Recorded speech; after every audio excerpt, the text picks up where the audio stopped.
Now students, इस question को देखिए जब भी आपके एग्जाम में ऐसा क्वेश्चन आता है तो आप हमेशा ध्यान रखिए सेंटर से इसको ज्वाइन करोगे ना। अब मैं बता देता हूं ऐसा क्यों होता है, बस आप याद रखिए हमेशा स्क्वायर बनेगा।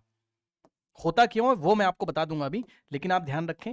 ओ सेंटर है, ओ से पी को ज्वाइन करोगे, एपी क्या है टेंजेंट है, ए क्यू क्या है टेंजेंट है, ओ से क्यू को ज्वाइन करोगे तो ये एक A P O Q square बन जाता है। अब ये कैसे बनता है ये थोड़ा सा दिखा देता हूं, बाकी आप हमेशा ध्यान रखें। देखो क्वेश्चन क्या है, क्वेश्चन में कह रहे हैं in the given figure pair of tangent AP and A Q है ना।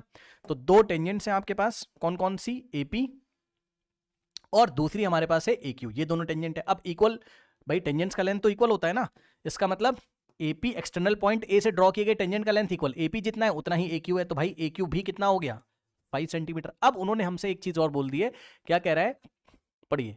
कह रहा है कि AP and A Q are drawn from external point A to the circle with centre O are perpendicular to each other. मतलब वो हमसे ये कहना चाहता है, ध्यान सुनो, कि ये जो टेंजेंट है एपी और ए क्यू ये आपस में परपेंडिकुलर है। बात समझे ना, मतलब ये एंगल आपका 90 है, means this AP is perpendicular to A Q, चाहो तो लिख लो। वो हमसे कहना चाहता है tangent AP is perpendicular to A Q, मतलब ये वाला एंगल 90 है। अब ध्यान से सुनिए, अब आपको पता है कि भाई देखिए रेडियस, देखो ये दोनों साइड इक्वल हो गए, ये एंगल उन्होंने 90 दे दिया, और हमें पता है कि रेडियस ओपी और टेंजेंट एपी के बीच में ये एंगल 90 होगा।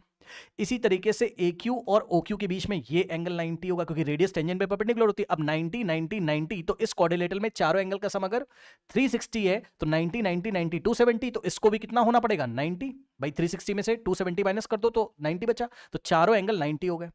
अब आप चेक कर लीजिए, अगर चारों एंगल 90 हो गए तो पक्का ये पैरेललोग्राम है। भाई पैरेललोग्राम में क्या होता है, ऑपोजिट एंगल इक्वल होते हैं, तो हो तो गए ये 90 ये 90 ऑपोजिट एंगल इक्वल, ये 90 ये 90 ऑपोजिट एंगल इक्वल। भाई ऑपोजिट एंगल 90 हो जरूरी नहीं है, बट ऑपोजिट एंगल इक्वल होना चाहिए, तो वो पैरेललोग्राम के लिए क्वालिफाई करता है।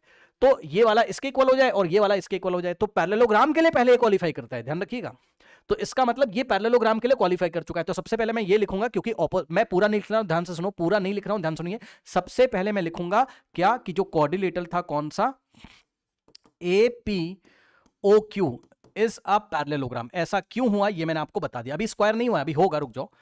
अभी ये पैरेललोग्राम हुआ, रीजन क्या है, opposite angles are equal, this P is equal to angle Q, A is equal to O, ठीक है।